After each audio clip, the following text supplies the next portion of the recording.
Mr. Speaker, several years ago in Salt Lake City, Utah, there was a happy family, mom and dad, 6 kids, happy as they could be.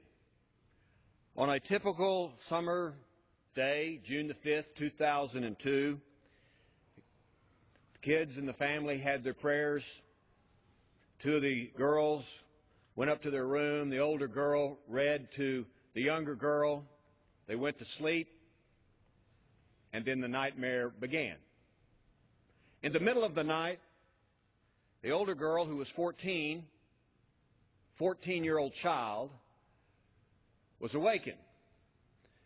The man that woke her up had a knife to her throat.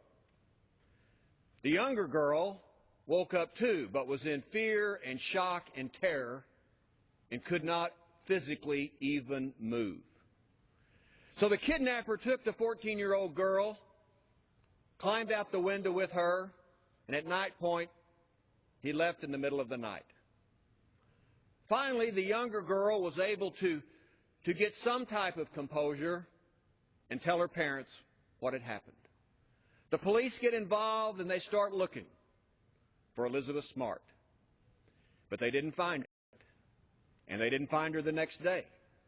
Because Elizabeth Smart had been kidnapped by an individual that took her to a secluded place. The first thing he did, of course, he wanted to abuse her. And he did. He sexually assaulted her. And he sexually assaulted her. And he sexually assaulted her. He tied her between 2 trees, Mr. Speaker, and sexually assaulted her. He did everything he wanted to do to her for 9 months. That 14-year-old girl was gone, kidnapped, parents scared to death and worried about one of their 6 children. The police were looking, but they never found her. Not for 9 months. This evil person that kidnapped Elizabeth arranged a fake marriage to try to marry her, even though he was married to another individual lawfully. And so the wife, the abuser, and Elizabeth Smart stayed sort of in hiding in the Salt Lake City area. But the abuser occasionally would leave and take Elizabeth Smart with him.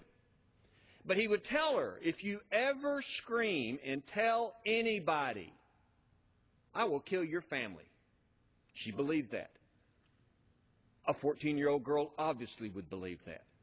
So she never cried out because she didn't want anything bad to happen to her wonderful family.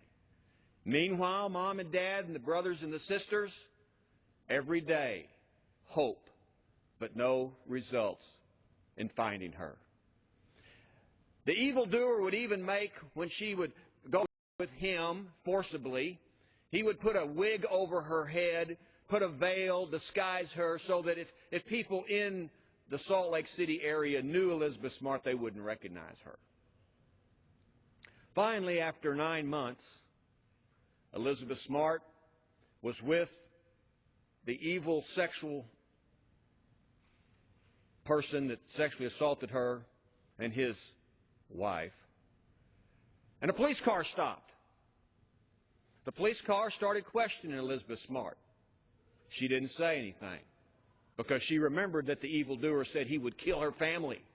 Unbeknownst to Elizabeth, her sister had given the police a sketch of the person who had kidnapped her. And the police took Elizabeth Smart to the police station, and after a few minutes, in comes her father. She was rescued after 9 months. Elizabeth Smart now, she's 27 years of age. And she has used this awful tragedy of being kidnapped and sexually assaulted as a child to help other sexual assault victims in this country. She started the Elizabeth Smart Foundation. A couple of weeks ago, she was in Houston, spoke very forcefully to a group of women, several hundred, about being abused.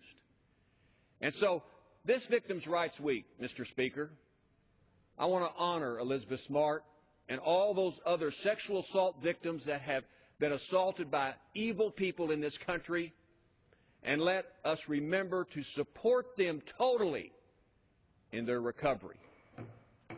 And that's just the way it is. I yield back. Thank you, Mr. Speaker. Time has expired.